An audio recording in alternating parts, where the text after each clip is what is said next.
नमस्कार दोस्तों, आप देख रहे हैं एएस अकेडमी और मैं हूं आपके साथ अरविंद। दोस्तों, आज हम इस वीडियो में पढ़ने वाले हैं अलंकार यानी हिंदी व्याकरण में अलंकार। एक ऐसा टॉपिक है दोस्तों कि इससे रिलेटेड हर एग्जाम में 1 से 2 क्वेश्चंस 100% पूछे जाते हैं। यदि आपने अलंकार अच्छे से याद कर लिए, अच्छे से समझ लिए, तो आपके 2 नंबर पक्के हो जाते हैं हर गवर्नमेंट एग्जाम में दोस्तों। क्योंकि 2 क्वेश्चन आपको जरूर पूछे जाने हैं अलंकार से रिलेटेड। एक तो अलंकार का डायरेक्ट क्वेश्चन पूछा जाता है और एक दोहा कुछ दे दिया जाता है जिसमें यह पूछा जाता है कि इसमें कौन सा अलंकार होगा। ठीक है, तो दोस्तों हम अलंकार पढ़ेंगे। आपको पता है कि अलंकार, हमेशा ध्यान रखिएगा, अलंकार हमारे 2 प्रकार के होते हैं। ठीक है, एक होता है अर्थालंकार और एक होता है शब्दालंकार। दोस्तों, मैं आपको कुछ ऐसी ट्रिक बताऊंगा कि आप एक बार अलंकार पढ़ लिए तो दोबारा आपको याद करने की जरूरत नहीं है। सिर्फ आप इस वीडियो को अंत तक देखते रहिएगा। दोस्तों, अर्थालंकार मतलब अर्थालंकार में अर्थ ही समझिए। अर्थ यानी जिस जगह पे अर्थ के अकॉर्डिंग किसी चीज का मतलब निकल रहा हो, अर्थ निकल रहा हो, वहां पर अर्थालंकार होगा। और जहां पर कोई शब्द की बात हो रही हो, वहां पर हमारा शब्दालंकार होगा। ठीक है, अब हम अर्थालंकार की बात करेंगे तो अर्थालंकार के बहुत सारे प्रकार होते हैं, जिसमें से कुछ मुख्य प्रकार हम देखते हैं। पहला प्रकार दोस्तों अर्थालंकार का है हमारा उपमा अलंकार। उपमा अलंकार से क्वेश्चन पक्का बनता है, ध्यान रखिएगा। उपमा अलंकार में है दोस्तों कि जब पंक्ति में योजक चिन्ह, अब योजक चिन्ह किसे बोलते हैं? जो इस टाइप से एक चिन्ह लगा होता है 2 शब्दों के बीच, उसको बोलते हैं हम योजक चिन्ह। जब पंक्ति के बीच में योजक चिन्ह, देखिए लगा, योजक चिन्ह आए और उसके पीछे सा, सी जैसे आदि लगा हो, उस शब्द में या उस पंक्ति में हमेशा क्या होता है? उपमा अलंकार होता है।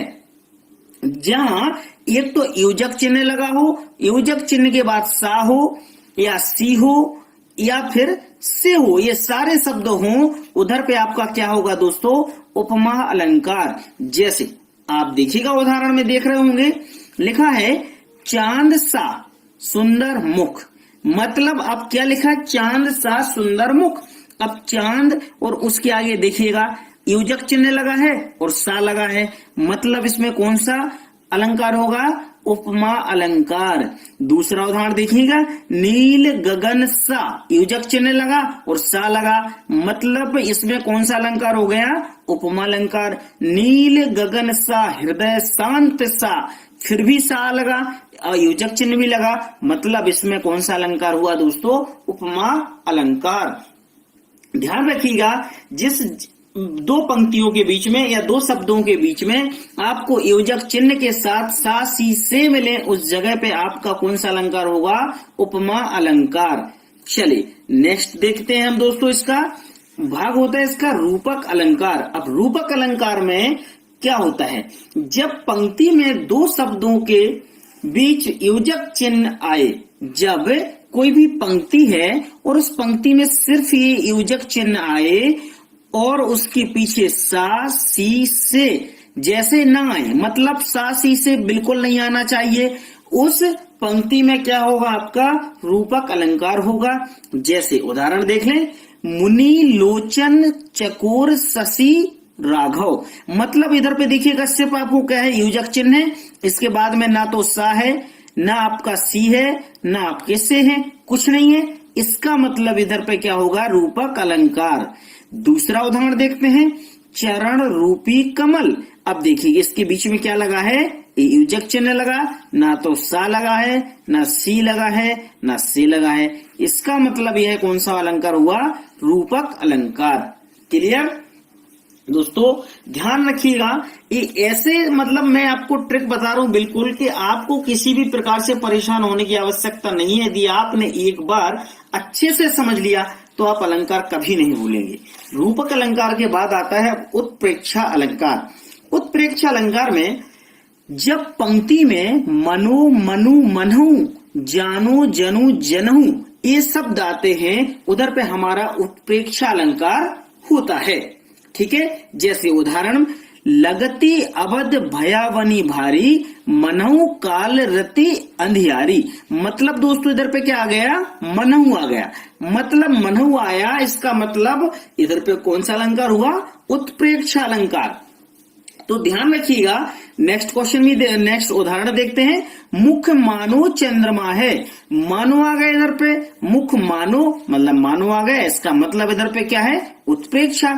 अपन ने क्या पढ़ा, जब पंक्ति में मानो मनु मनऊ जानो जनु जनऊ ये 6 शब्द आते हैं, उस पंक्ति के बीच में उधर पे हमारा उत्प्रेक्षा अलंकार होता है। ठीक है, चलिए अब देखते हैं नेक्स्ट। इसी का एक भाग है अतिशयोक्ति। अतिशयोक्ति तो आप सभी को पता होगा, नाम से ही पता चल जाता है। अतिशयोक्ति कैसा है, जहां किसी व्यक्ति या वस्तु को बढ़ा चढ़ाकर, मतलब बढ़ा चढ़ाकर बोल दिया जाए, है आम बता रहे हैं, आम का बगीचा है ना, उसको बोलते हैं अतिशयोक्ति। वर्णन किया जाए वहां पर क्या होता है, आपका अतिशयोक्ति होता है।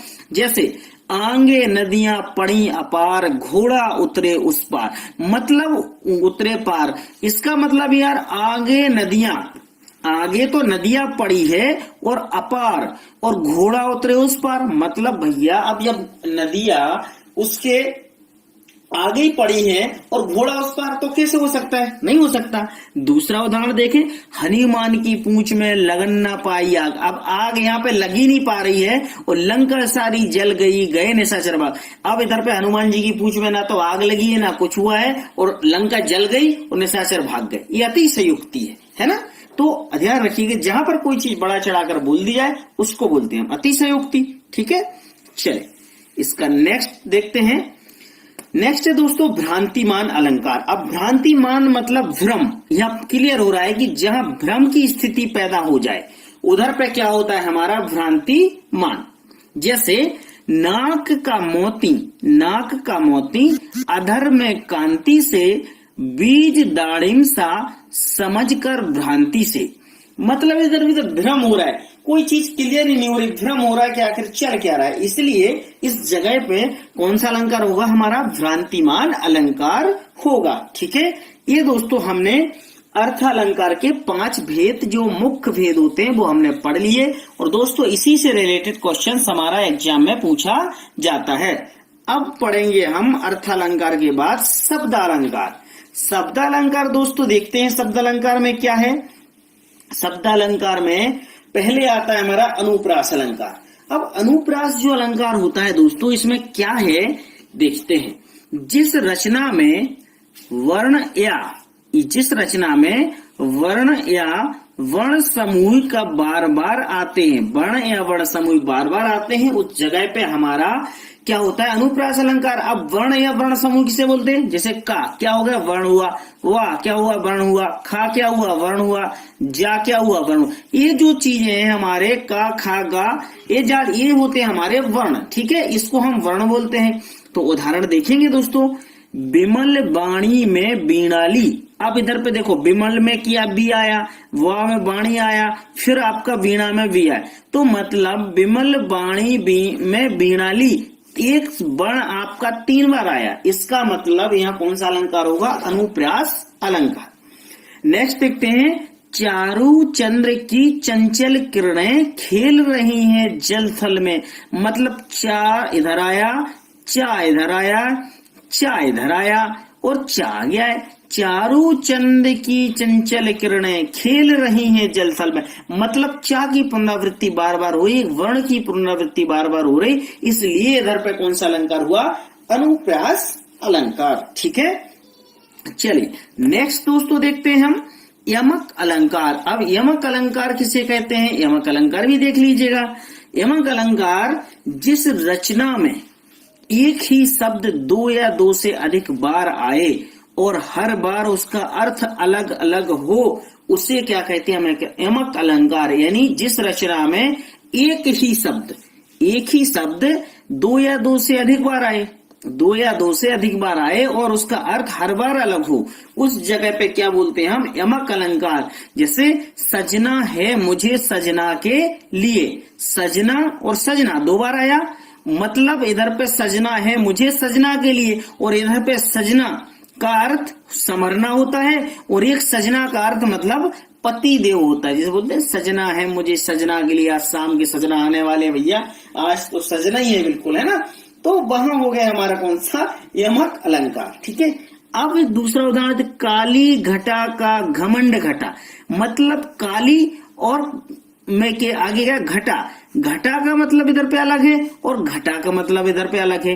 काली घटा का घमंड घटा मतलब अर्थ, शब्द बार बार पुनरावृत्ति भी हो रही है लेकिन उसका अर्थ भी अलग अलग हो रहा है, इसलिए इसका मतलब हो गया यमक अलंकार। ठीक है, चलिए नेक्स्ट अलंकार भी देखेंगे।